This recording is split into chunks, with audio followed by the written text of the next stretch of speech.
Independent ডিজিটালে আপনাদের স্বাগত জানাচ্ছি। আমি আশিক হোসেন। আমাদের সাথে আজকে আলোচনা করতে যুক্ত হয়েছেন ইন্ডিপেন্ডেন্ট টেলিভিশনের ব্রডকাস্ট জার্নালিস্ট আলামিন হোসেন। আলামিন, আপনাকে স্বাগত জানাচ্ছি। আলামিন, আপনি তো দিনভর আজকে মাঠে ছিলেন, দেখেছেন যে রেলের যে রানিং স্টাফ তাদের যে ধর্মঘট, এটার একটা প্রভাব তো পড়েছে যাত্রীদের মধ্যে। আপনি কি দেখলেন, মাঠের পরিস্থিতি কি দেখলেন, আমাদেরকে একটু বলবেন?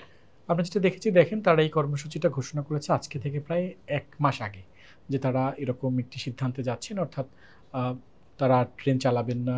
রানিং স্টাফ যাদেরকে বোঝানো হয়, মূলত ট্রেনের সংশ্লিষ্ট যারা থাকেন, লোকো স্বাভাবিকভাবে যাদেরকে বলা হয়, যারা ট্রেনটা ড্রাইভ করেন তাদেরকে লোকো মাস্টার বলা হয়, সহকারী লোকো মাস্টার বলা হয়। এখানে গার্ড রয়েছে, তারপরে টিটিই রয়েছে। এরকম বেশ কয়েকটা পদের মূলত এরকম প্রায় ২,০০০ এর মতো আ কর্মসংস্থানের ব্যবস্থা রয়েছে, ২,০০০ জনবল রয়েছে যারা মূলত ট্রেনটাকে পরিচালনা করে নিয়ে থাকেন। তারা যেটি বলছেন যে ১৬০ বছর আগে ব্রিটিশ যে আইন ছিল সেই আইন অনুযায়ী তারা তাদের যে ভাতা, আনুতোষিক যে ভাষার বিষয়গুলো বলা হয়, মাইলেজের যে বিষয়টি থেকে থাকে, যে আপনি ১০০ ঘন্টা আ চলাচল করার ১০০ কিলোমিটার যাওয়ার পরে অতিরিক্ত ৮ ঘন্টা আপনার বেতনের সাথে সংযুক্ত হবে এবং সেটা বাড়তি বেতন হিসেবে নেওয়া হবে। এই দাবি-দেওয়াগুলো নিয়েই মূলত তারা প্রায় ৪ দফায় আন্দোলন করছেন। গেল ১ মাস আগে তারা এই আন্দোলন কর্মসূচি ঘোষণা করেছে এবং তার ধারাবাহিকতায় গতকাল মধ্যরাত থেকে, বিশেষ করে সোমবার মধ্যরাত থেকে তারা ট্রেন চলাচল বন্ধ করে দিয়েছে। সরকারের পক্ষ থেকে আমরা যেটি দেখেছি যে রেলপথ মন্ত্রণালয়, অর্থ বিভাগ, অর্থ মন্ত্রণালয় অর্থ বিভাগের সাথে যোগাযোগ করেছে। তারা বেশ কিছু দাবি দেওয়ার কথা সেখানে অর্থ মন্ত্রণালয়কে জানিয়েছে। সার্বিক দিক বিবেচনা করে অর্থ উপদেষ্টা ডক্টর সালাউদ্দিন আহমেদ তিনি বলে দিয়েছেন যে এটা আসলে আমাদের যে দেশের এখন যে অর্থনৈতিক কাঠামো, অর্থনৈতিক বিবেচনা আসলে এটি বাস্তবায়ন করা কোনোভাবেই সম্ভব না। দফায়, দফায় আলোচনার কথা বলা হয়েছে, আলোচনা বয়কট করেছেন। গতকালকেও তাদেরকে ডাকা হয়েছে রেলভবনে, তারা সেখানে বয়কট করেছেন। এখন মূলত যেই বিষয়টি আছে যে দুপক্ষই আসলে নমনীয় হওয়া উচিত। সরকারের পক্ষ থেকে আলোচনার তারা আহ্বান জানিয়েছেন। রেলপথ উপদেষ্টা সকালে কমলাপুরে গিয়েছেন, তাদের সঙ্গে কথা বলছেন। দুপুর নাগাদ, বিকেল নাগাদ রেল মন্ত্রণালয়ের সচিব পদমর্যাদার কর্মকর্তা যারা ছিলেন, সচিব মহোদয়, তিনিও সেখানে তাদেরকে ডেকে কথা বলেছেন, কিন্তু পরবর্তী তারা বের হয়ে গেছেন। অর্থাৎ সেই সিদ্ধান্তটি কালকের দিনেও আমরা যতটুকু আমাদের কাছে যে খবর আছে, রানিং স্টাফরা যে কথাগুলো বলেছেন, হয়তোবা এই কর্মবিরতিটা আগামীকালকেও দিনেও হয়তো পৌঁছাবে এবং তার প্রভাবটা কিন্তু সামগ্রিকভাবে পড়ে। এরই মধ্যে তো আমরা দেখি যে ট্রেনের যারা যাত্রী ছিলেন তারা ব্যাপক ভোগান্তিতে পড়েছেন। অনেকেরই জরুরি কাজ থাকে, সেই কাজগুলো তার আগে থেকে হয়তো পরিকল্পনা করে রেখেছিলেন, সেগুলোর ক্ষেত্রে যেতে পারছে না। সেক্ষেত্রে তারা কি বলছেন? তাদের জন্য কি কোনো বিকল্প ব্যবস্থা রাখা হয়েছিল? ভোগান্তি যেটা হয়েছে সেটা তো নিঃসন্দেহে। আপনি জানেন রাজশাহী রেল স্টেশনে ভাঙচুরও করেছেন ক্ষুব্ধ যাত্রীরা এবং এই কর্মসূচিটা তারা, আমি আবারও বলি, যে ১ মাস আগে ঘোষণা করেছেন। আমরাও বলেছিলাম যে যাত্রীদেরকে জিম্মি করেছেন কিনা, জিম্মি করে কোনো দাবি আদায় করছেন কিনা। তারা যেটি বলছেন যে কর্মসূচিটা ১ মাস আগে ঘোষণা করা হয়েছে। তবে হ্যাঁ, আমরা এর আগে আন্দোলনগুলোতে দেখি যে হঠাৎ করে বন্ধ করে দেয়া হয়, কাউকে না জানিয়ে বন্ধ করে দেওয়া হয়। এবার কিন্তু সেরকম কোনো ঘটনা আমরা দেখিনি। পাশাপাশি যেহেতু সড়ক উপদেষ্টা যিনি, রেলপথ উপদেষ্টাও তিনি বিআরটিসি যেটি আমাদের তাদের সঙ্গে কথা বলে তাৎক্ষণিকভাবে র কমলাপুরে বেশ কিছু বাসের ব্যবস্থা করেছেন। বিআরটিসির যে বাসগুলো রয়েছে সেগুলো ঢাকা ময়মনসিংহ রুটে চলাচলের জন্য রাখা হয়েছে। সেগুলো ঢাকা চট্টগ্রাম রুটে চলাচলের জন্য রাখা হয়েছে। ইভেন কি বিআরটিসির চেয়ারম্যান যেটি বলেছেন যে যেই জায়গায় বিআরটিসির ডিপো রয়েছে এবং যেসব জায়গা থেকে রেল রুটের যাত্রীরা যাবেন তাদের জন্য তারা কিন্তু একটা ব্যবস্থা করছেন। তারপরও যে মানুষগুলো অসুস্থ ৩ দিন আগে যারা টিকিট কেটেছেন, তাহলে রেল কর্মকর্তারা তো বিষয়টা জানতেন যে একটু কর্মসূচি ঘোষণা করা হয়েছে, তাদের সাথে বৈঠকের পরও তারা বৈঠক বয়কট করছেন। তাহলে টিকিটগুলো বিক্রি করলেন কেন? তারা টিকিট বিক্রি করেছেন। তারপরে আবার তারা সেই যাত্রীদেরকে বিআরটিসিতে বাড়িতে যাওয়ার ব্যবস্থা করছেন। এটা নিঃসন্দেহে এর আগে আমরা যেমনটা দেখেছি ভোগান্তির একদম শেষ পর্যায়ে চলে যায় মানুষ। নানান রকম নাকানি-চুবানি খেতে হয়। কার কাছে যাবে সে বিষয়গুলো জানে না। সেক্ষেত্রে সরকারকে এই দিকটা থেকে অন্তত সাধুবাদ জানানো যায়, সাধারণ মানুষের তাৎক্ষণিক ভোগান্তি লাঘবের জন্য তারা বিআরটিসির বাসের ব্যবস্থা আপনি করেছেন। বলছিলেন যে ১ মাস আগে এই কর্মসূচিটা ঘোষণা করা হয়েছে। তো তার মানে ১ মাস তো অনেক লম্বা সময়। লম্বা সময়। সরকার বেশ লম্বা একটা সময় পেয়েছে। তো সেক্ষেত্রে কি আগে কি এ ধরনের আলোচনার কোনো উদ্যোগ নেওয়া হয়েছিল? রানিং স্টাফরা যেটি বলছেন যে তারা এইবার আর আলোচনায় যাবেন না। তারা ৯৪ বার চিঠি চালাচালি হয়েছে। ৪ দফা বৈঠক করেছেন, আশ্বাস দিয়েছেন।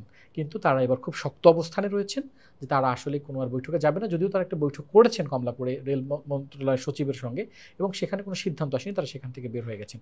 তারা খুব শক্ত অবস্থানে রয়েছেন, তারা বের হবে না। এই দিক থেকে সরকারও তারা অর্থ বিভাগ থেকে যতটুকু করা দরকার, দাবি যতটুকু যৌক্তিক, সেই দাবিটুকু যৌক্তিক যে দাবিগুলো রয়েছে সেগুলো তারা আসলে তারা বলে দিয়েছেন যে আমাদের যে অর্থনৈতিক বাস্তবতা, সেই বাস্তবতা আসলে এই মুহূর্তে এই দাবি বাস্তবায়ন করা সম্ভব না। এবং আপনি জানেন যে নানান শ্রেণী পেশার মানুষ, বিশেষ করে এই অন্তর্বর্তী সরকার দায়িত্ব নেওয়ার পরে সবাই তাদের দাবি দেওয়া নিয়ে আসছে। তো তাদের বক্তব্যটা হচ্ছে এরকম, রেলপথ উপদেষ্টা আজকে বলেই দিয়েছেন অন রেকর্ড যে সবার দাবি দেওয়া যদি এরকম মানতে হয় তাহলে তো আরও অনেক ডিপার্টমেন্ট এগিয়ে আসবে, সেক্ষেত্রে আসলে সরকার কোথায় যাবে? তাহলে আসলে এটার সমাধানটা কি? দুই পক্ষই তো আসলে আপনি যেটা বলছিলেন যে অর্থ উপদেষ্টা তার অবস্থান জানিয়ে দিয়েছেন। তার অপারগতা বা তার সামর্থ্য অসামর্থ্যের যে বিষয়গুলো সেগুলো তিনি পরিষ্কার করেছেন। আবার যারা রানিং স্টাফ আছেন তারাও তাদের অবস্থান জানান দিচ্ছেন। তো দুই পক্ষ যদি এরকম অনড় অবস্থায় থাকে তাহলে এই সমস্যাটার সমাধানটা আসলে কি? এখন এই প্রশ্নও আমরা রেলপথ উপদেষ্টা করেছিলাম। বিএনপির পক্ষ থেকে সেখানে জাতীয়তাবাদী শ্রমিক দল যারা, তাদের একটি উইং সেখানে গিয়েছিল এবং তারাও শ্রমিকদেরকে বুঝিয়েছিলেন বা তাদের সঙ্গে কাজ করেছিলেন। বৈঠকের একটা অ্যারেঞ্জ করার তারা চেষ্টা করেছিলেন। তো সেটিও আসলে ফলপ্রসূ হয়নি এবং সেই আহ্বানে তারা সাড়াও দেয়নি। পরবর্তীতে রেল কর্মকর্তা যাওয়ার পরে সেখানে তারা কমলাপুরে বৈঠক করেছেন। এখন আসলে বিষয়টি যে কোন প্রক্রিয়া যায়, যদি ধরেন এটা আরও লেন্দি হয়, আজকের পর থেকে সাধারণ মানুষ হয়তো রেলে উঠবেন না বা টিকিট কাটবে না, তারা হয়তো যাবেন না। কিন্তু মুশকিলটা হচ্ছে আগামী শুক্রবার হচ্ছে আপনার ইজতেমা, বিশ্ব ইজতেমা। অনেক সময় বিশ্ব ইজতেমাকে ঘিরে রেলের একটা কর্মসূচি থাকে। আপনি জানেন অতিরিক্ত রেল সেখানে সংযোগ করা হয়, অতিরিক্ত বগি সংযোজন অনেক করা হয়। মানুষ আসেন। অনেক মানুষ আসেন। তো সেই ক্ষেত্রে সেইটি আসলে সরকার কিভাবে সামাল দিবেন? ১ নাম্বার ২ হচ্ছে আপনি জানেন যে রেলের পণ্য পরিবহন হয়ে থাকে। চিটাগং থেকে বেশ কিছু পণ্য ঢাকায় আসে। সেটিও তো এখন এক নাজুক অবস্থার মধ্য দিয়ে পড়ে যাবে। তাহলে সেখানেও একটা ঘাটতি পড়ে যাচ্ছে। তো সব দিক মিলিয়ে এখন আসলে আ কি যে হচ্ছে, মানে এটা আসলে এই মুহূর্তে প্রেডিকশন করা যাচ্ছে না। তবে শ্রমিকদের যে অবস্থান আমরা সন্ধ্যা পর্যন্ত যতটুকু জানি যে তারা এখন পর্যন্ত তাদের অনড় অবস্থানে রয়েছেন। তারা সম্ভবত এই কর্মসূচি থেকে আ খুব সহজেই যে প্রত্যাহার করবেন বিষয়টি আসলে এরকম না। তবে ভোগান্তি, আজকে যে ভোগান্তি হয়েছে, হয়তো সাধারণ মানুষ যারা দূর দূরান্তে যাবেন তাদের সেই ভোগান্তিটা হয়তো থাকবে না। আজকে হয়তো কেউ টিকিট কাটবেন। আপনি জানেন যে রেলের টিকিট ৪ দিন বা ৩ দিন আগে কাটতে হয়। তারা হয়তো আগামী দিনের ট্রেনগুলোতে কাটবেন না। কিন্তু আমাদের যে বিশ্ব ইজতেমা রয়েছে, যেটির কথা আমি আগেই বললাম, সেটিকে আসলে কিভাবে সামাল দিবে? এইটি কিন্তু অনেক বড় একটি প্রশ্ন এবং এই প্রশ্নের উত্তর আসলে রেল কর্মকর্তাদের কাছেও নেই, রেলপথ উপদেষ্টার কাছেও নেই এবং শ্রমিক যারা বা রানিং স্টাফ যারা তাদের কাছেও নেই। আর আরেকটি বিষয় যে আপনি এটাকে অন্য কাউকে বসিয়ে দিয়েই তাদেরকে দিয়ে রেল পরিচালনা করবেন, বিষয়টা আসলে এরকমও না। খুবই টোটাল টেকনিক্যাল জায়গা বিষয়টি এটা। খুবই টেকনিক্যাল জায়গা। তো আপনি চাইলেই ঠিক আছে আপনি আসবেন না, আমি আরেকজনকে বসিয়ে দিলাম। এটাও তো আসলে সম্ভব হচ্ছে না। আরেকটা জিনিস আলামিন, আমরা দেখেছি যে এর আগে যখন এ ধরনের আন্দোলনগুলো হয় শুধুমাত্র রেলের ক্ষেত্রে না, নানান খাতে যে যার শ্রমিকদের যে আন্দোলনগুলো হয়, আমরা দেখেছি যে রাজনৈতিক দলগুলোর একটা বড় ভূমিকা থাকে। তাদের যেহেতু শ্রমিকদের উইং থাকে আলাদা, তাদের মাধ্যমে তারা হয়তো এক ধরনের কথা বলেন, কথা বলে এক ধরনের আশ্বাসের দেওয়ার চেষ্টা করেন। কিছু দাবি হয়তো কখনো মানা হয়, কিছু দাবি মানা হয় না। তো সেক্ষেত্রে এখন তো দেশে রাজনৈতিক সরকার নাই। তো সেক্ষেত্রে অন্তর্বর্তী সরকার কি রাজনৈতিক দলগুলো, বিশেষ করে যদি বলি বিএনপি একটা বড় রাজনৈতিক দল আছে, জামাত ইসলামী আছে, তাদেরও তো আ স্টু আ লেবার উইং আছে। মানে কর্মী মানে শ্রমিকদের যে শাখা, সেই শাখাগুলো আছে। তো তাদের মাধ্যমে কি অন্তর্বর্তী সরকার কোন চেষ্টা করছে এই রেল শ্রমিকদের সাথে কথা বলার? সেখানে তাদের উপস্থিতি দেখেছি। বিএনপি এবং জামাতের প্রতিনিধি দলদের আমরা উপস্থিতি দেখেছি। কিন্তু তারা সত্যিকার অর্থেই অন্তর্বর্তী সরকার তাদের ডেকেছেন কিনা সেই বিষয়ে সুস্পষ্ট বক্তব্য তারা আসলে দেননি এবং গণমাধ্যমে কথাও বলতে চাননি। তো তারা তাদের মতো করে চেষ্টা করেছে। বিকেল নাগাদ তারা চেষ্টা করেছে, দুপুর নাগাদ চেষ্টা করেছে। রেলপথ উপদেষ্টা কমলাপুরে আসার পরে যখন তিনি ঘোষণা দিয়েছেন, যদি সরকারকে বাধ্য করা হয় দাবি আদায়ে তাহলে তারা অন্য ব্যবস্থা নিবেন বা হুঁশিয়ারি দিয়েছেন এরকম বলা যেতে পারে। আলোচনার আহ্বান জানিয়েছেন। এর পরবর্তীতে আমরা দেখেছি যে জাতীয়তাবাদী শ্রমিক দল যেটি রেলের, তারা সেখানে মিছিল করেছেন। সেখানে শিমুল বিশ্বাস সাহেব বিএনপির একজন সিনিয়র নেতা, তিনি গিয়েছিলেন। তিনি তার মারফতে কথা বলার চেষ্টা করেছেন এবং একটা পর্যায়ে শ্রমিকরা তার সাথে বসতে রাজি হয়েছিলেন, বৈঠকে রাজি হয়েছিলেন। কিন্তু পরবর্তীতে যখন অর্থ উপদেষ্টার পক্ষ থেকে আবার তাদের দাবি মানা সম্ভব না ঘোষণাটি সচিবালয় থেকে আসলো, এরপরে মূলত শ্রমিকরা আবার বেঁকে বসলেন। বলছে যে না, সরকার যেহেতু বলেই দিয়েছে যে তারা আসলে দাবি মানবেন বা দাবি মানা সম্ভব না, তাদের সঙ্গে তো আর আসলে আলোচনা করা সম্ভব না বা আলোচনা যায় না। তারপরেও আমরা দেখেছি বিকেল নাগাদ তারা রেল মন্ত্রণালয়ের যারা ঊর্ধ্বতন কর্মকর্তা ছিলেন, সচিব সাহেবের নেতৃত্বে একটি বৈঠক সেখানে অনুষ্ঠিত হয়েছে। কিন্তু সেই বৈঠকে আসলে কোনো সিদ্ধান্ত হয়নি। শ্রমিকরা সেটি বয়কট করে বেরিয়ে গেছেন এবং এটি কিন্তু তারা গতকালকেও বেরিয়ে গেছেন। তাদেরকে দফায় দফায় ডাকা হয়েছে, চিঠি দেওয়া হয়েছে।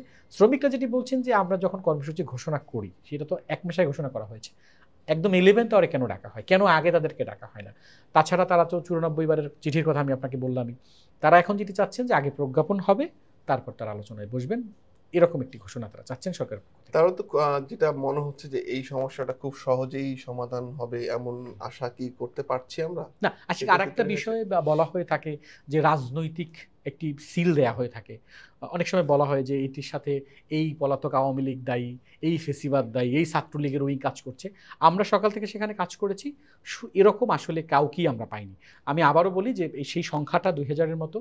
শ্রমিক যারা রয়েছেন রানিং স্টাফ, তাদের সেই সংখ্যাটা ২০০০ এর মতো এবং তারা কিন্তু এই আন্দোলনটা এর আগের আমলেও করেছেন।